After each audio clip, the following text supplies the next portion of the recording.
ஆண்டவருடைய பரிசுத்த நாம மகிமைப்படுவதாக. நேற்று காலையிலேருந்து இன்று வரைக்கும் அப்பாவை குறித்து புகழ்ந்து பேசாதவங்க ஒருத்தர் கூட இல்லை. யாருமே மிகைப்படுத்தி பேசலை. என் தகப்பனார் எங்களுக்கு மிகச்சிறந்த ரோல் மாடலாக இருந்தாங்க. ஒரு முறை நானும் அப்பாவும் ஷாப்பிங் போயிருக்கும் போது அப்பா சொன்னாங்க, உங்களுக்காக நான் எதுவுமே சேர்த்து வைக்கல. ஒரு தகப்பனாக இருந்து உங்களுக்காக நான் எதுவுமே சேர்த்து வைக்கல அப்படின்னு சொன்னாங்க. அப்போ நான் சொன்னேன், அப்பா தமிழ்நாட்டில் எங்கே கேட்டாலும் உங்களை தெரிகிற அளவுக்கு நீங்கள் புகழ்ச்சியும் கீர்த்தியுமா வாழ்ந்தீங்கப்பா. இதை காட்டிலும் எங்களுக்கு வேறு என்னப்பா வேணும்? எங்களுக்கு ஒரு நல்ல பேர் நீங்கள் வாங்கி கொடுத்துருக்குறீங்கப்பா, அது போதாதாப்பான்னு நான் சொன்னேன். அப்போ அப்பா சொன்னாங்க, இதெல்லாம் ஒரு சாதனைன்னு நீங்கள் தான் பேசுவீங்கம்மா. ஏன்னா நான் உன் அப்பான்றதுனால நீ என்னை அப்படி உயர்த்தி பேசுகிற. நான் உண்மையாலுமே ஆண்டவருக்காக நான் எதுவுமே செய்யலை இன்னும் அப்படின்னாங்க. ரெஸ்ட்லெஸ்ஸாக ஓடுற தகப்பனார் சொல்கிற வார்த்தை, ஆண்டவருக்காக நான் இன்னும் எதுவுமே செய்யலைன்னு சொன்னாங்க. சொன்னேன், அப்பா அது உங்கள் பெருந்தன்மைப்பா. உங்களை மாதிரி எப்படி தாழ்மையாக இருக்க யாராலையுமே முடியாதுப்பா. எப்படிப்பா நீங்கள் இவ்வளோ ஹம்பிளாக இருக்கிறீங்க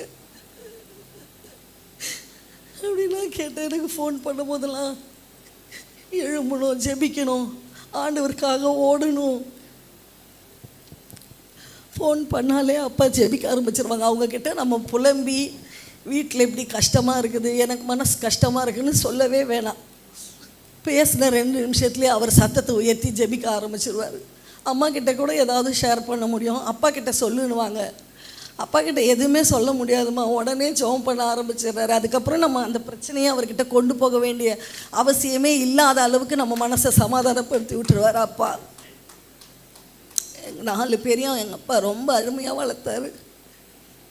இயேசுவை நான் நேசிக்க தொடங்கினது என் தகப்பனாருடைய லைஃப் ஸ்டைலை பார்த்து தான்.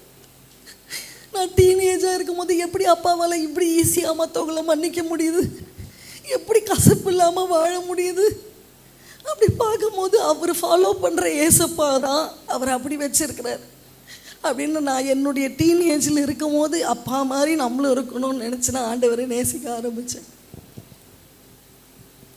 அவர் ரொம்ப பழமைவாதிலாம் கிடையாது.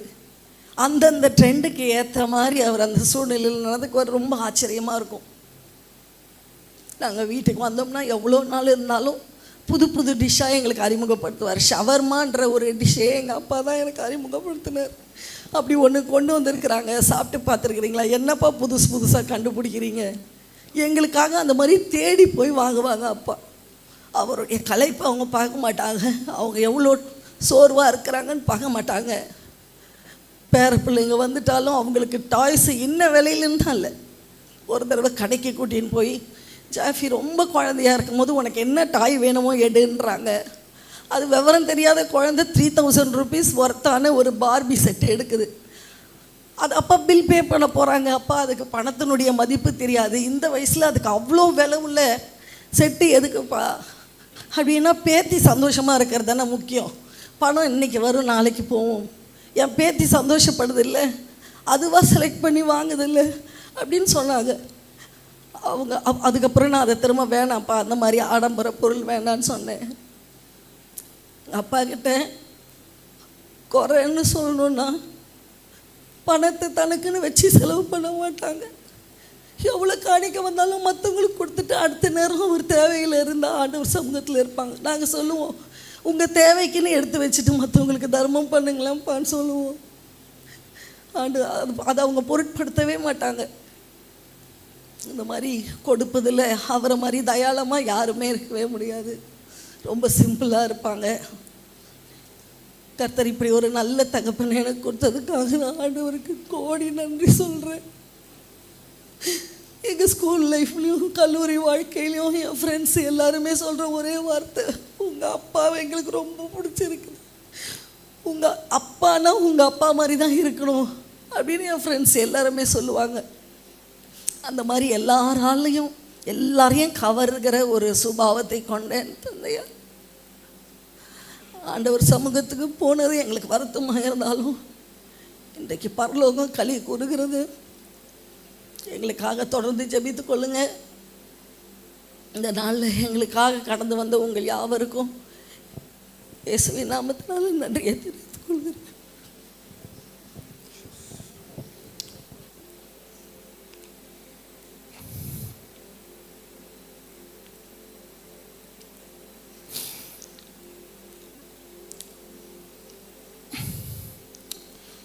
பைபிளில் இருந்து ஒரே ஒரு வசனத்தை மாத்திரம் படிக்கலாம். Acts chapter 13 verse 36.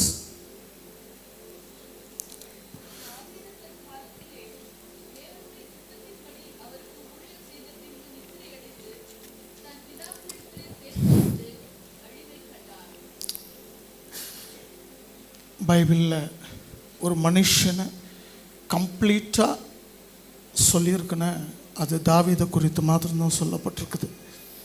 இங்கிலீஷில் சொல்லியிருக்கு, for David after he had served his own generation by the will of God fell asleep, was buried with his fathers.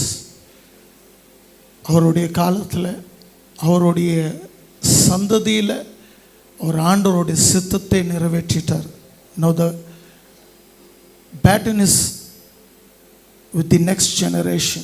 அடுத்த சந்ததி கையில் ஆண்டவர் அந்த பொறுப்பை கொடுத்துருக்கிறார். அவர் ஆண்டவரோட சித்தத்தை அவருடைய சந்ததியில் நிறைவேற்றிட்டார்.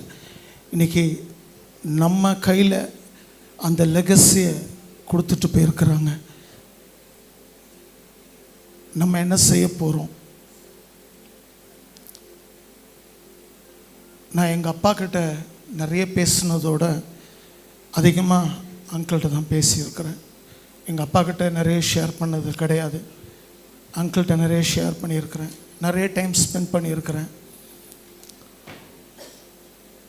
நிறைய அவர் எனக்கு ஆலோசனை கொடுத்துருக்கிறாரு. எல்லோரும் சொன்ன மாதிரி நான் திருப்பி அதே விஷயத்த சொல்லலை, நேரம் இல்லாதனால. அவரை ரொம்ப பிடிக்கும், எனக்கு உண்மையாக நேசிக்கிறேன்.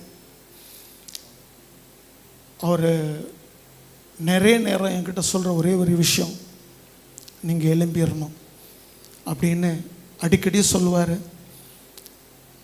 நான் இன்னும் அந்த ஸ்டாண்டர்டு எனக்கு என்னன்னு தெரியல. ஆண்டவர் அந்த ஒரு எக்ஸ்பெக்டேஷன்ஸ்குள்ளே அவரோட சித்தத்தை நிறைவேற்ற ஆண்டவர் எங்களையும் பயன்படுத்தணும்னு நான் நீங்கள் எல்லோரும் எங்களுக்காக ஜெபிச்சுக்கோங்க, எங்கள் ஊழியங்களுக்காக ஜெபிச்சுக்கோங்க. ஆமென்.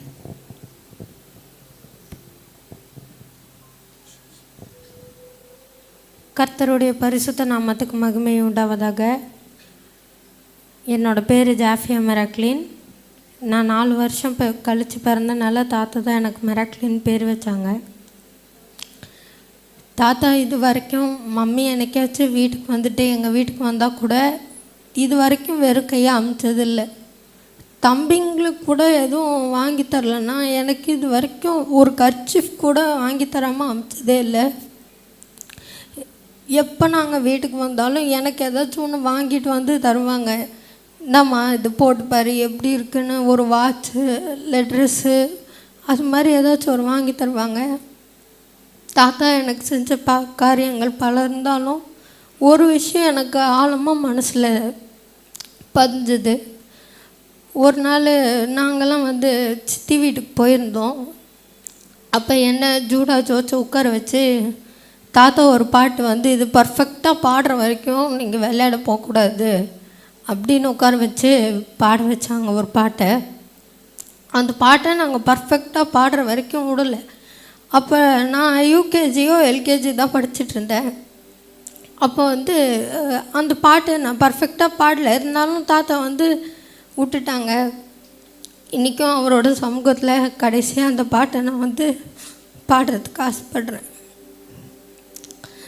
வானாதி வானங்கள் காத்திருக்க நீரின் உள்ளம் வந்ததென்ன, தூதர்கள் கூட்டம் சூழ்ந்திருக்க நீர் என்னை தெரிந்ததென்ன, வானாதி வானங்கள் காத்திருக்க நீரின் உள்ளம் வந்ததென்ன, தூதர்கள் கூட்டம் சுந்திருக்க நீர் என்னை தெரிந்ததென்ன. தேவா தேவா தேவா, உம் துதி நான் சொல்லக்கூடுமா, உம் துதி என் பிரியமாகுமா,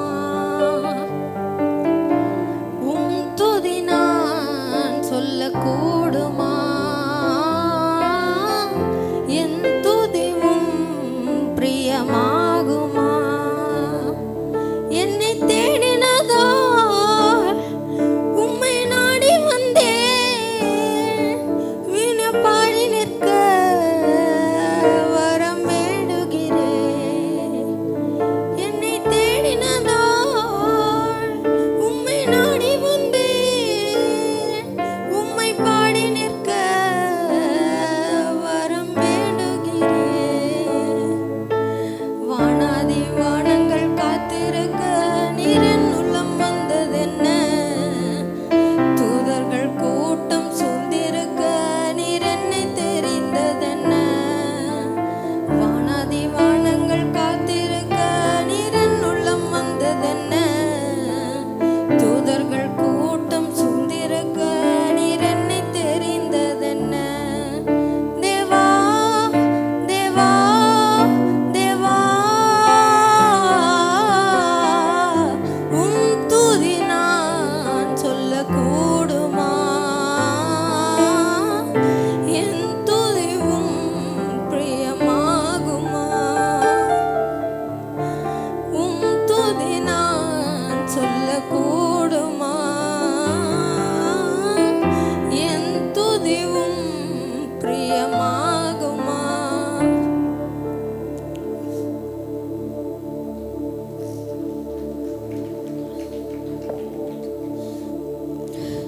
I miss you, Tata. I love you so much, Tata.